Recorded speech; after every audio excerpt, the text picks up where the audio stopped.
Viewers, আজকে জানবেন কিভাবে মাত্র 2 মিনিটে খুলে ফেলবেন 1xBet ভেরিফাই অ্যাকাউন্ট। তাই আপনি যদি অনলাইন গেম খেলে ইনকাম করতে চান তাহলে অবশ্যই আজকের ভিডিওটি পুরোটা দেখুন। প্রথমে আপনার পছন্দ মতো যে কোনো ব্রাউজারে গিয়ে 1xBet অ্যাপ ডাউনলোড লিখে সার্চ করা অ্যাপটি ডাউনলোড করে নেবেন। এরপর অ্যাপে প্রবেশ করবেন। অ্যাপে প্রবেশ করে প্রথমে আপনার কাজ হচ্ছে একটি নতুন অ্যাকাউন্ট খোলা। নতুন অ্যাকাউন্ট খোলার জন্য ডান পাশে থাকা রেজিস্ট্রেশন বাটনে ক্লিক করবেন।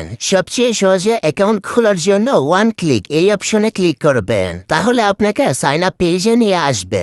এখানে বাকি যে অপশনগুলো যেভাবে আছে ওইভাবেই রেখে দিবেন। তারপর প্রোমো কোডের ঘরে আমাদের প্রোমো কোড লিখবেন। আমাদের প্রোমো কোড হচ্ছে Sir offer 100. আমাদের প্রোমো কোড ব্যবহার করে অ্যাকাউন্ট খুললে আপনার অ্যাকাউন্টে বিভিন্ন ধরনের সুযোগ সুবিধা পাবেন, যেমন ফার্স্ট ডিপোজিট বোনাস, সাপ্তাহিক বোনাস, জন্মদিনের বোনাস ইত্যাদি। তাই অবশ্যই অ্যাকাউন্ট খোলার সময় প্রোমো কোডের ঘরে আমাদের প্রোমো কোড লিখবেন। এরপর নিচের খালি ঘর পূরণ করে রেজিস্টার বাটনে ক্লিক করবেন।